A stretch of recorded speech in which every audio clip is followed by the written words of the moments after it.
Well, greetings, everybody, in our Christ Revealed community. Great to be with you. Sorry, we're a minute or two getting late started here, literally a minute or two. But we're having a little bit of technical difficulty getting Dr. Habermas on camera. Long story, we've been working on it for almost an hour. So what we're going to have to do is have him come to you via audio, and so you'll hear him, you'll hear and see me. And this whole thing will come together very nicely as it's supposed to.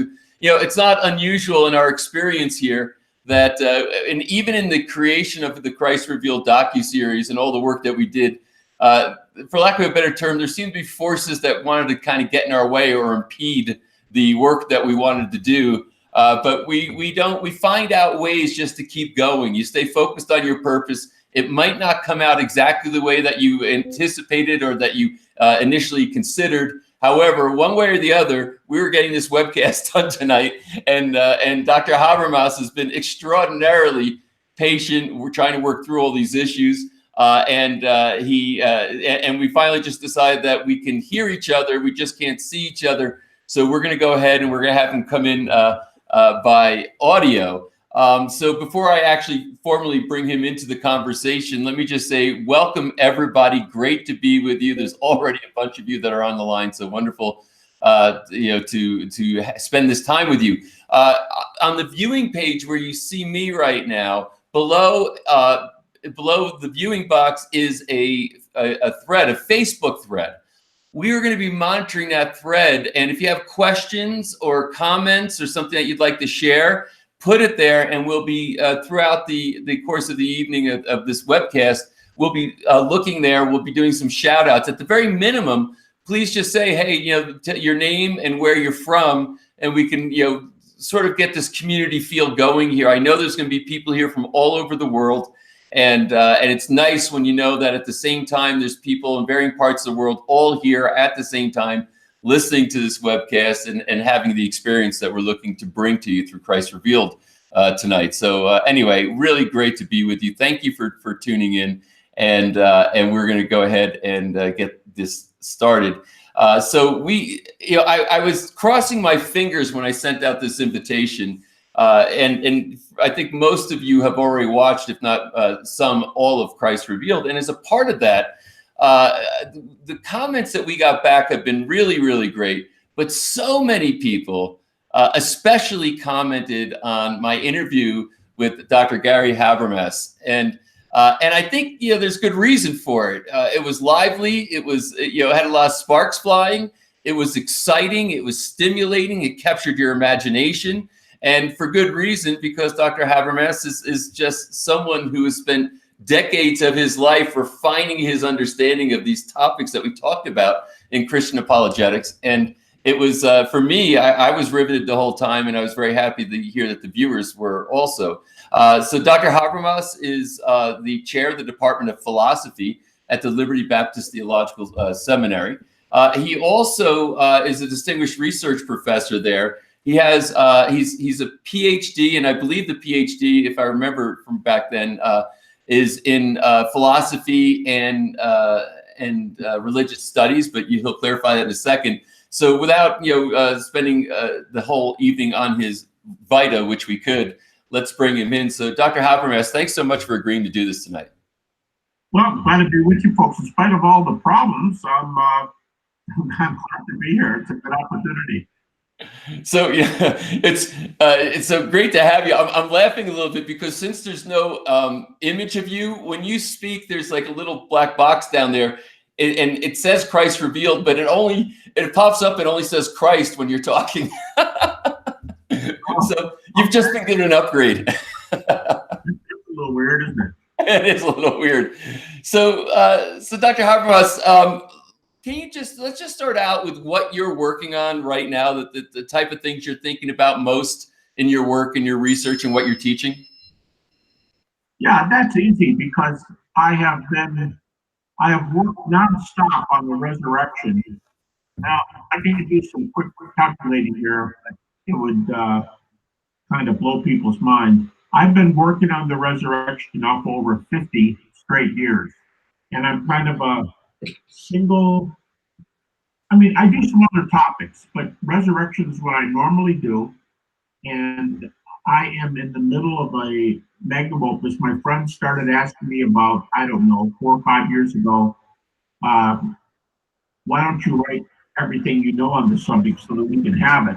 You know, it's kind of silly, but you can almost read between the lines. What they're telling me is, hey, dude, you ain't any younger. So when you kick the bucket, how about leaving your information to us? That's basically how I interpret it. And so I started writing. It took me a while. It took me a few years to get to be convinced that I should start this. And I started writing, and I am now at more than 4,300 pages on the resurrection. So 4,300? Did you say 4,300 pages? we're 4,300 pages with about 500 to go. So it looks like I'm getting to, looks like probably the total is like 5,000. And you know what's funny? I was talking, Craig Kingston called me. I mean, not, I have a Craig Kingston in my department, but Craig Keener called me today on the phone. And he and I were laughing about research we were doing. And he said, he asked me how my magnum opus was coming. And I said, I'm up to 4,300 pages on my way to 5,000. And I said, Craig, I tell everybody that my goal is to beat your 5-volume Acts commentary by 1 page. So my commentary on the resurrection is looking like as long as Craig's 5 volumes on Acts. If anybody has seen that, it's 5,000 pages long. Well, I'm very pleased to know that competition is alive and well in Christian academics. That's right. But Craig Peter's not very competitive. I played hockey and I played football, and I'm pretty competitive. But Craig's not. Craig just said something like, "Yeah, Gary, go ahead and beat me. That's good." That's all he said. Well, now this is actually something that you're leading me into that I wanted to talk to you about, that I think is something that the people in the Christ Revealed audience talk about a lot. There's been interaction. I've seen community interplay around this issue. One of the things that was very engaging in our conversation when we did the interview for Christ Revealed was the fact that you've got this background in athletics and hockey and football. Kind of grew up, Detroit tough, if you will. And to be a Christian apologist, to take a stand on the resurrection and to be involved in these debates, especially on a high intellectual level, there's a certain amount of grit and toughness that I think goes along with that. And for many people out there that, many Christians, they're sometimes at odds with their own family. They end up in debate. People want to challenge them about things like the resurrection, and really sort of enter into this adversarial circumstance. You are naturally built for it, but for the rest of the mere mortals that maybe didn't play hockey in Detroit, what advice would you have for them? On what? On resurrection or any topic? Well, just on I guess maybe more the psychology of dealing with conflict as a Christian. Yeah, that's a great question. I'll tell you a little bit about me here, a little background. For all the hockey and football, and I've probably done 50 debates over the years, written, oral, television. But I hate debates. I hate them for a whole lot of reasons. But I keep getting roped into them, and I keep agreeing to do them. So, but I don't like doing them. I'm okay with conflict. I play sports if there's a lot of conflict. But probably my favorite thing is I'll tell you how I do it. Maybe I can answer the question that way. I go to a lot of state universities. I was just at one 2 weeks ago, and I just got invited to another one. And I go to these universities and I lecture on the resurrection. And then we have about, maybe 40 minutes of questions. And then I invite people to come up and continue the discussion until the janitors kick us out of the room. And after 2 rounds, my lecture and a round of Q&A, I'll be surrounded by 10 to 30 people, and we'll talk for 2 more hours. And I love that kind of dialogue. So for one thing, I prefer dialogue, give and take. to a formal debate, because I think formal debaters, among other problems, they frequently talk past each other. So I like to just chat with a person, and to tell you frankly, my gamble is I'm probably going to know more about the resurrection than the next guy, and I'm pretty quick with recall on information. So I just figure if I have a fun conversation with this guy, I can be friendly. I'm not antagonistic. Sometimes they are, but that's my supposition that I have the data in my mind and I can recall it faster than you can. So come on up and talk to me and we'll see how far we get. And I love Greg Kokel's comment where he says, I'm not trying to convert you. I'm just trying to put a stone in your shoe. I love that line. And I hope a lot of the guys walk away from me that night, at least with the stone in their shoe. So that's how I engage. That's how I most like having dialogue with people. Yeah, and I think a very important, all those things were very interesting. And I love what Kokel said also. I'm glad that you shared that. But one of the things that you said that I think is very important is that you feel like you have, a pretty robust amount of knowledge around, your beliefs in these realms and your conclusions. And that gives you the confidence to go in and also not to be shrill, but to be kind of, calm and chill about it. And I think for Christians, one of the things I really learned that many in the apologetic community had said and repeated is that the idea is not to have blind faith. The idea is not to take a leap of faith, but the idea is to walk in faith based on your own reasoning and your own study, which has drawn you to these conclusions.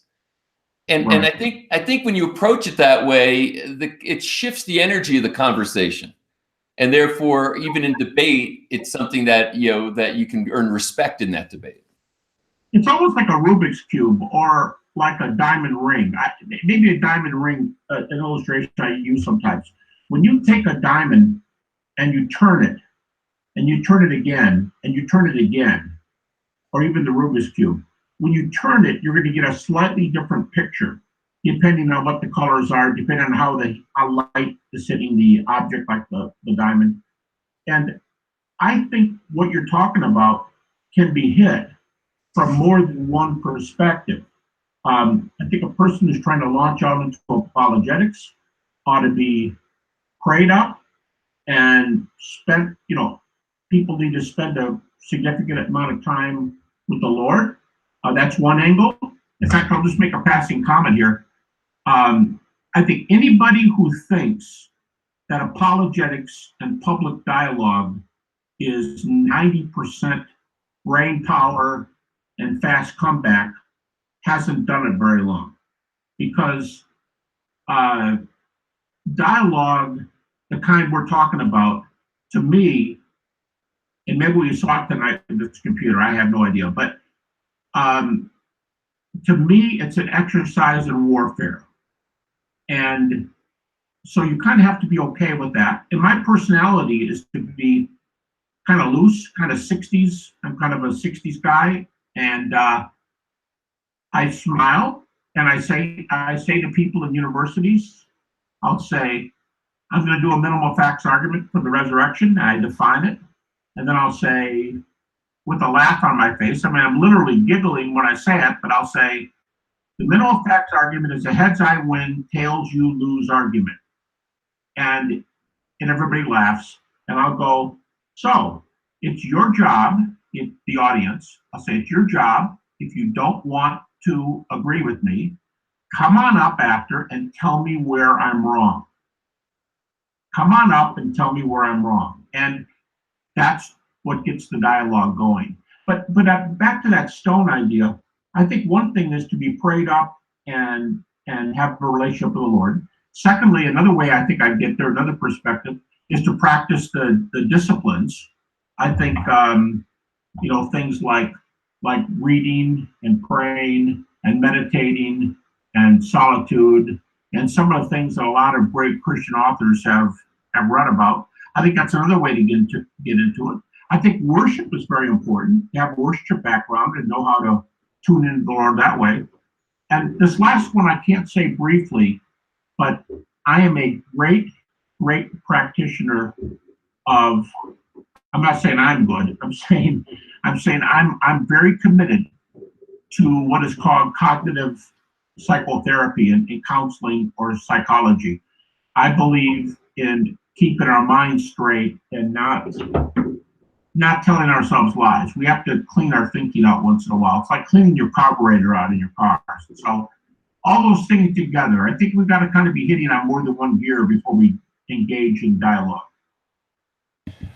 I think all those things are great points. One of them that I'd like to emphasize, which struck me during the creation of Christ Revealed, I think with the reading, with the prayer, with the meditation, with just spending time, with God, with with the Lord in spirit, I think that when you are in debate, friendly debate, unfriendly debate, what have you, the thing that struck me with many of the interviews that we did, some in Israel, some in the United States, wasn't just the words and the points that were being made in the conversation. It was the spirit or the energy, and in many senses, the glow of the person who was saying them. In other words, you can, five people can say the exact same thing, but the impact it can have on another person will vary based on the way it's said, and based on the messenger who's bringing it. So I think, as you're saying, with these practices that you're recommending, they do give you a different way of being and presenting yourself in these circumstances that would be more effective. Yeah, I think you're right. How you can get away. The old saying that my grandmother used to say, "You can catch more flies with honey than vinegar." We don't have to be acidic people. Christians don't have to be acidic or bombastic or cocky. In fact, we shouldn't be those things. But I think if we're conversational, we're laid back, we're willing to admit that we can make an error, that we don't know everything. I think people will relate to us a lot better if we come across as normal humans, which of course we are. So yeah, I don't think we set ourselves up as king of the universe and try to tell people knock me off this mountain. It's not like that at all. I'm kind of getting down in the trenches with them and saying, come on, give me your best shot. Why don't you believe in the resurrection? And they're laughing and I'm laughing and we're cutting up, and that's kind of the context in which we do a lot of this. But I mean, I've been doing it for 40 years, and I don't know. I keep getting asked back to the school, so I guess I'm not offending too many people. So this, I think, is a great segue into one of the things I want to talk about, just topically because of the timing, is what do you think could be some of the spiritual considerations for people who are watching this right now to make this the best Christmas season ever? Like, what can they do maybe to have a better experience? Yeah. That's a great question and a hard question. In its own way, that question is as hard as, how do we know the Bible's reliable, or how do we know that there's life after death? It's a hard topic. Let me try a couple things. Last week was Thanksgiving, and we have a big group coming to our house because we got 14 grandkids, and we usually have 25-ish at our house. And I don't come down with anything. I don't say, okay, we're gonna have a service. I never do that. But a year ago, I started going around the group and I said, everybody, no matter how small, no matter how old, I said, name one thing you're thankful for. And we raced around the whole room in just 3 or 4 minutes, 20-ish people. And everybody named one thing they were thankful for.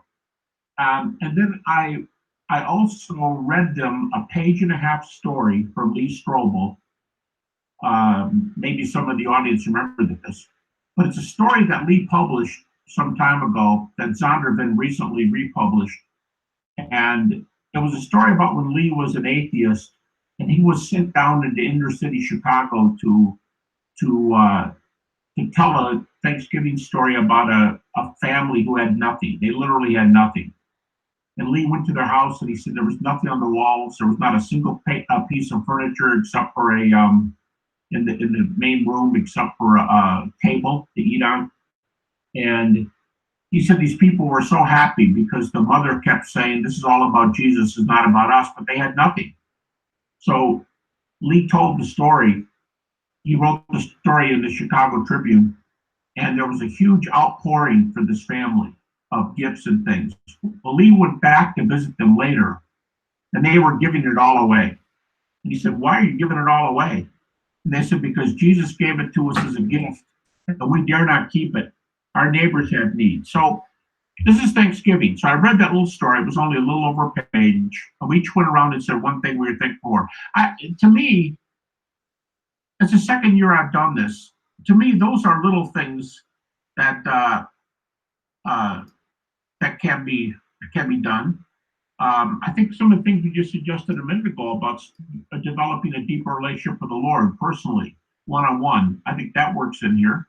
And one last thing, if we said, okay, what should we concentrate on? There's so many important topics in Christianity. What should we think about? Well, I tell my grad students, if all we know, and this is where the evidence is the strongest, but if all we know is that Jesus is the Son of God who died on the cross for my sins and was raised from the dead, and that's all we know, and we have super strong evidence for this. When I say super strong evidence, I mean the way critics argue. I'm playing their game. If all we know is that he's the Son of God, died on the cross for our sins, and rose from the dead, then Christianity is true. So I would say specialize on the center of our faith, and don't get off on the things that are highly debated and we love to talk about, but they're not as central as the gospel. So that's my last thing. I would say learn, major, research, deity, death, resurrection of Jesus, and be able to do it coming and going. And I think the great pastoral truth about that, once again, is if that's true, Christianity follows and eternal life is real. And those of us who are appropriated this, we know that it's true. So I would major on the major, not on the minor. Very wise advice. You know, one of the things I was thinking about is how, you know, as soon as Thanksgiving got here and Black Friday, funny that people celebrate a thing called Black Friday, man, the noise level is just turned up to 10. You know, there's just so much stuff flying, I think, at everybody right now, with so much marketing, so much chaos, so much, you know, frenetic energy relative to the holidays. And I think, you know, really, the idea, my own desire with my family is that we get very quiet, more contemplative. Maybe you start to consider with, you know, typical practices throughout the year that you might have, you know, the spiritual practices you might have, is that maybe consider, you know, doing something either upgraded or just even different. So it's not just like a, you know, a tuned out habit, but something that you know, stimulates you. You know, maybe watching videos, you know, listening to audios, reading. You know, like Dr. Habermas was just talking about. You know, a quick story from Lee Strobel, which kind of brings things back, you know, front and center. So, you know, I really would love for the people of this community to just you know, stay conscious of the fact that you know, you're here because I think, you know, the stuff that we had studied through Christ Revealed is something that is meaningful to you, and I think it strikes all of you different. You have different ways of looking at it, different ways of experiencing it, different ways of practicing, etc. But it's a good time to enjoy that.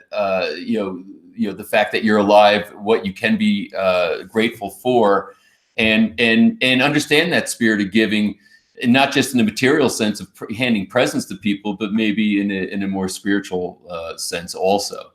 I want to do a couple of shout outs. There's many people that have checked in, so I'm just going to read a couple here. Wow, there's a lot of people out there. So Susan Warren, she said, the most significant series ever produced. Well, thank you. I'm so thankful for each of the interviews and their backgrounds, a wonderful source for learning, information, and wisdom. Cannot thank you enough for creating this teaching learning series to enlighten people. I have learned so much from the entire series, as have my friends and teachers. Well, Susan, thank you for checking in, and obviously that's well, I'm receiving that and very appreciative. It makes me feel good about the work that we did. Linda has said, love the Christ Revealed series and was blessed to be able to buy it to share it. Thanks for the invite to this follow-up. Well, great to have you here. We want to keep this conversation going. Gail Underwood says hello from St. James, Missouri. We've got Amani says, Dear Patrick, this is Amani from Toronto. I am glad for this opportunity. I watched most of the episodes. It's really great achievement. It helped me in my apologetics studies. I shared some of them with my family and friends. In addition, it is fundamental knowledge that strengthens our Christian faith. And I'm sure that it is very helpful materials that open many doors for a successful evangelism. Good job and good luck. Thank you for sharing that. And what I'm thrilled about is that these interviews, the work that we did in Christ Revealed, like our interview with Dr. Gary Habermas, is being shared so that more and more people can really be hopefully enlightened, and their lives can be improved as a consequence. So I see there's my Patty O'Neill checks in, Maria checks in, Dan Orr. So there's a bunch of people here checking in. Susan Huckabee, I wonder if there's a relationship. We had Mike Huckabee was in our series of Christ Revealed, so I wonder if there's a relationship there. So Dr. Habermas, let's get back into our conversation here. I just wanted to take a minute to at least acknowledge the people who are checking in. So 5,000 pages on the resurrection. I guess I think the question implies something, but I'll say it explicitly. And you said it earlier. If there's no resurrected Christ, there is no Christianity. So that's why this is a subject that really requires as much assessment that could be brought upon it. Did you think that when you started working on this book, this magnum opus, that it was going to be something this voluminous? No, that's the short answer. No, it's grown because I was going to try to get away with about 3,000 pages. I mean, that's still a lot, but I was going to try to get away with 3,000. And then somebody would say to me, well, I know you do this topic. Why don't you use some stuff on that? Okay, well, that just added 500 pages. Somebody else, Mike Lacona, a well-known resurrection author himself, former student of mine, Mike said, well, you've got to bring this other thing out that I know you have on your computer that you've never published. And he said, I think it's one of the most important 2 or 3 things you could do. And it's 1,300 pages long.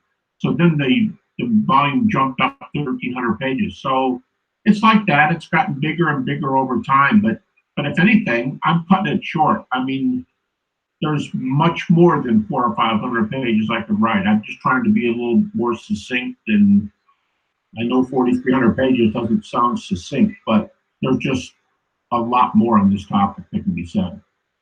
Well, I think the fact that the amount of information relative to it is encyclopedic like this, that it goes to show that anybody who tries to just out of hand just say, well, that's ridiculous, and that they can utter a fragment of a sentence in response, as compared to saying there's really significant investigation and conversation around this subject, and it can't just be cast out of hand. It's something that either you're going to be intellectually honest and take an interest in a real conversation, or you're somebody that you're just shut off, and there's just no way to turn that on, or there's no reason to waste the energy to have a conversation with you, which I imagine is why when you go to these universities or you have these debates or make these presentations, that people stay till the janitors kick you out, because suddenly you've opened something up that makes them want to now engage in this conversation. Yeah, they do, and I think the non-Christian also realizes that there's a lot to be gained or lost by where one stands on this topic. It's of central importance. I saw a dialogue the other day in writing that came across my computer where some psychologists were talking, and they were debating the atheist idea that atheism is the simplest thing in the world, or is religion inbred into our brains. And they were arguing that even little children start out with religion. And I think atheists wouldn't be arguing so long and hard if they didn't realize if there's something here to be lost if they lose this argument. So I think we're all witnessing to this sense of awe and wonder at the universe, and is there a God? And boy, we'd all like to live after death, and does it help to pray? And topics like that, I think it comes natural to inquisitive minds. And so I think we've got the bull by the horns in a way. It's the people who tell us that it's not natural and we should all be atheists. That's not how people respond. I think people want to be comforted. They want to be comforted forever. They want peace. They want to know there's somebody looking out for them. Those are very important things in our psyches, whether or not we're Christians. So I think that's one of the reasons skeptics come out and talk to us is they sense we've got something, they hate it. They often can't stand it. They lose their temper the minute they start talking to you sometimes. And but they wouldn't be coming out if they didn't know there's something essential here. Well, I think I agree. And one of the things, I had many takeaways from my journey in Christ Revealed as we produced it. And I've been giving a lot of thought to this lately. And we just got back from another trip to Israel. We actually took some people from the Christ Revealed community on a tour of Israel, which we plan on doing again next year. And it was an amazing experience, even the second time around, and will be again next year. I started looking at the implications of faith and the nature of faith in general. And neurobiologically, we are wired for faith, meaning it is built into our design. It's not like something that you have to kind of create, but we literally have in our brain wiring that is basically neurobiologically embedded. That it's an area that when people are in an experience of faith, that you can see on fMRI scanners will light up, and it's consistent. So it's a designated aspect of our makeup, of our design. And if you match that to the existential terror, if you will, or dread of saying we're sort of orphans who don't know where our parents are. I mean, where did we come from? Where are we going? The great mystery of life. Then to me, a conclusion I was drawing is that faith becomes another human need, like love and water and shelter, et cetera, in order for a human being to exist as a human. That our existential circumstances match the fact that we're biologically wired for it tells me, and then you see the impact faith has on people's lives. It tells me that faith is something that needs to be a part of the human experience,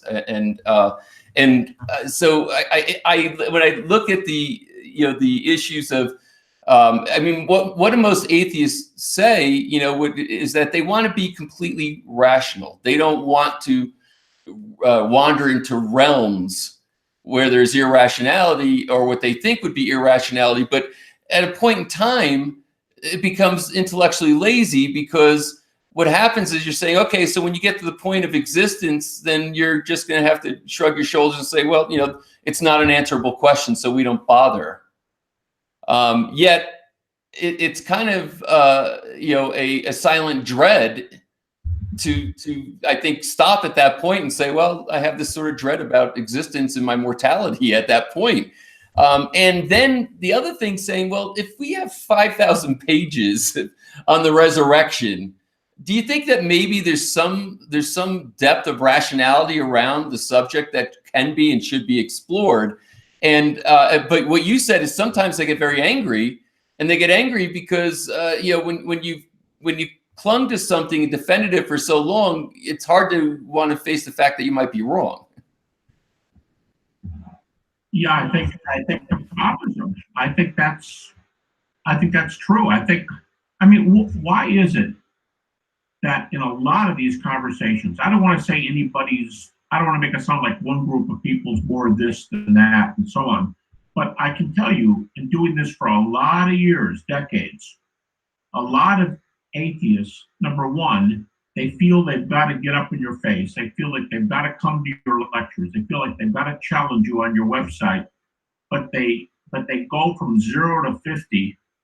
They often go to 0 to 50 real quickly, and they get worked up real easily. Now, I'm not saying Christians don't do that. I'm just saying it's a fairly visceral response in some people that seem to be right up on the surface, right up close. And I think that belies the fact that whether we deny it or not, we have hopes and aspirations.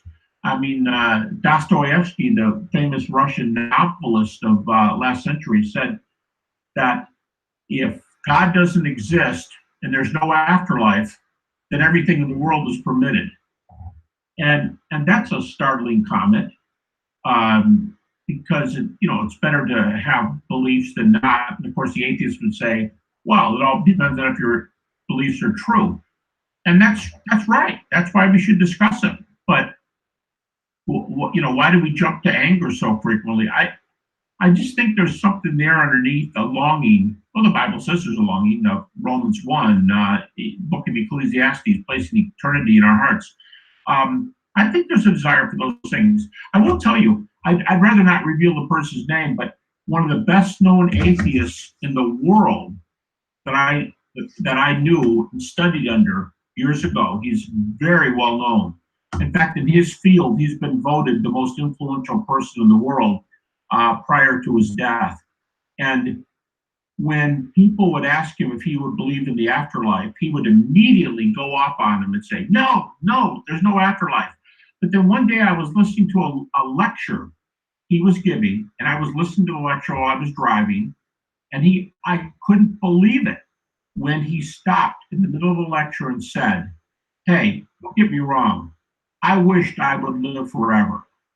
I'm not going to, but I wished I could live forever. And this is the most hardened guy I knew, who had always told people, no, there's nothing to it. But he paused in the middle of this lecture to say that he wished he could believe in it.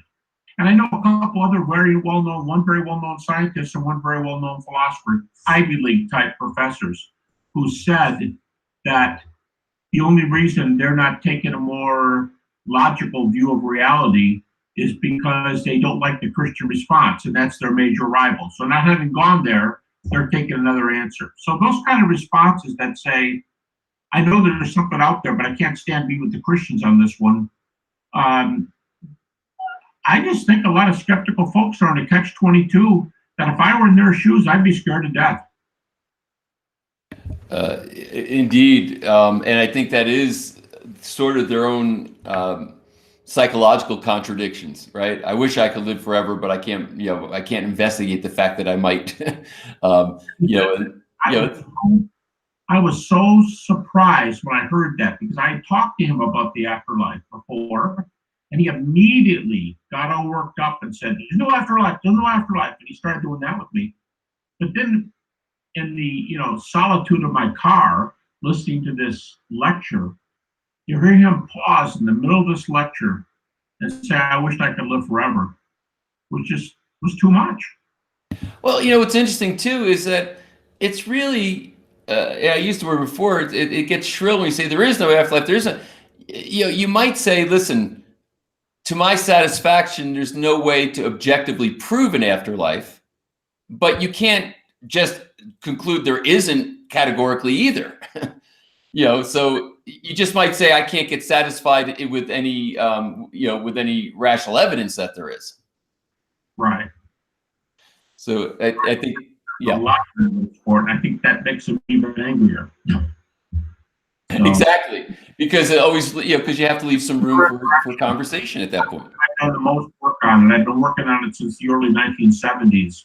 Is the topic of near-death experiences, and there's so much out there that people don't know. In fact, just a stat or two.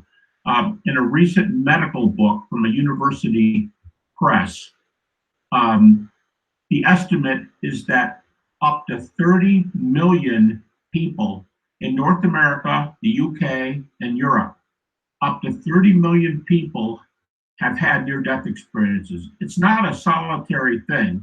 And then secondly, a friend of mine who is probably the leading near-death researcher in the world has published just himself. He has published over 100 peer-review articles in medical and psychological journals. I'm just saying this stuff is heavy, and a lot of people don't know the data.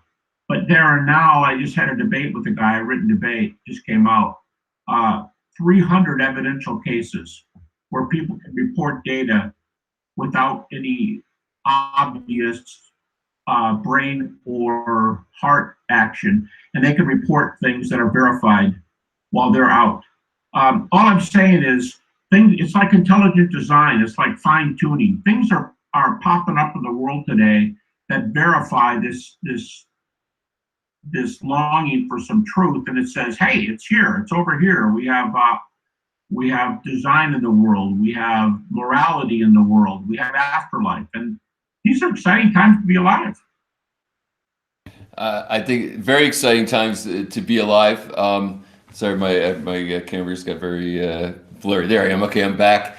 And that's a fascinating area of investigation, is looking at what people are reporting with near-death experiences. So what a great thing to be assembling some data on. And like you said, it's not like 2 or 3 cases, but it starts to get into the hundreds. Well, it's been almost 30 million total, but 300 of which are evidenced. And probably 100 of those 300 are highly evidenced. If I told some of the cases, people would just say, what is this, the Twilight Zone or something? But no, these are evidence verified cases. And if you're not a believer, or you call yourself an atheist or something, it's got to be very disturbing. A very well-known humanist, calls himself a humanist, unbeliever, years ago, said the evidence for the afterlife is getting to be so strong that we unbelievers should just admit it and keep being unbelievers. Now figure that one out.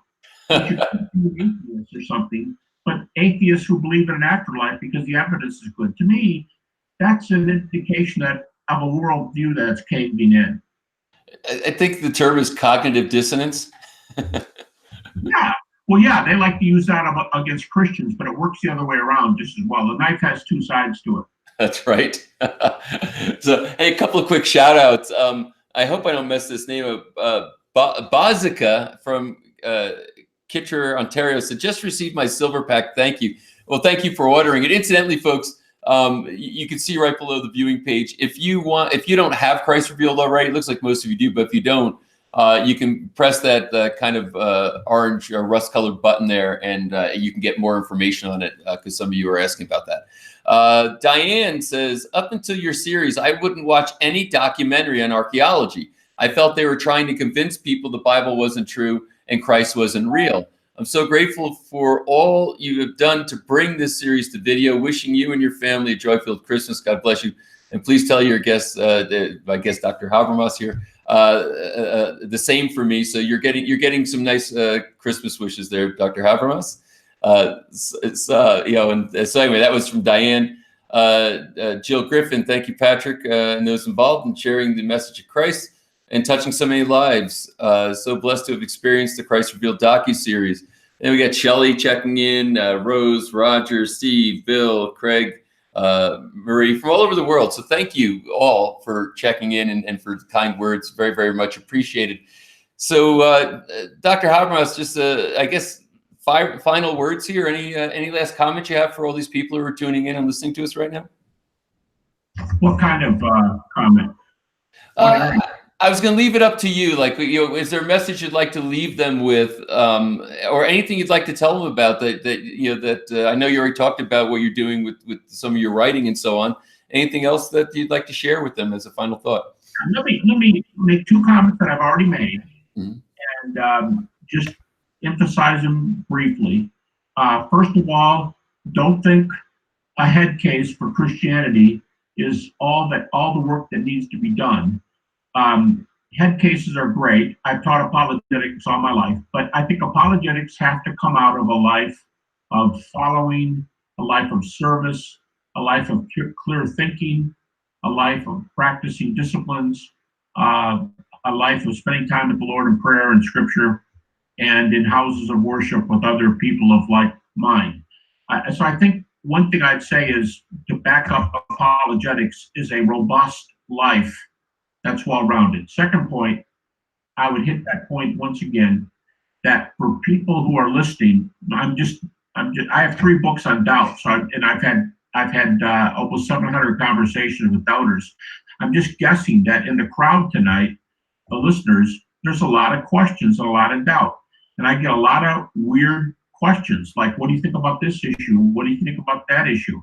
And I tell people over and over again, don't get on periphery topics. Don't get out there left field. Stay in the center. And the center is, again, what we call the gospel, the deity, death, and resurrection of Jesus. There's great books on those. There are great books on those topics. Master them, and you can stand against the world. That's my second point. If you know that Jesus, the Son of God, who died on the cross for sins, is raised from the dead, and we have eternal life, that's enough to get on the yellow brick road to the Emerald City, so to speak. Once we know it's true, we can weather all the doubts, all the storms, all the friends who get upset with us. If the gospel's true, we're on a path to eternal life. If we've said yes to Jesus, we're on a path to eternal life that anybody else can only hope for. So I think those are the 2 things: broaden the basis of our life with the Lord, and secondly, pursue the center out. And if you're so good at this that you've been doing it for years and you've already mastered the center, well, then you can start moving on to other things. But don't start on the periphery, start in the center. Great advice. Dr. Gary Habermas, number one, just want to say thank you so much for your interview in the Christ Revealed series. As I said, so many people pick that one out and talk about it and say it really impacted them. And also for, once again, spending your time. You're in the middle of writing a 5,000-page book, and you're spending time, sharing your wisdom with us. So that's very, very much appreciated. And I hope someday in the future we can continue this conversation. Well, thanks very much. I've enjoyed it tonight. And for everybody that's listening, again, sorry that we couldn't have Dr. Habermas on video, but hopefully you could hear him clearly. And you definitely want to dial in and listen. Maybe, like anything else, I always look and say, what am I supposed to learn from this? It was forcing me to listen harder. And maybe that's what we all need to do tonight is to like literally focus more, listen deeper, and take this in. Great information. Thank you all so much for being a part of the Christ Revealed community. And again, if you want to order Christ Revealed, it's right there in the page. You can get it.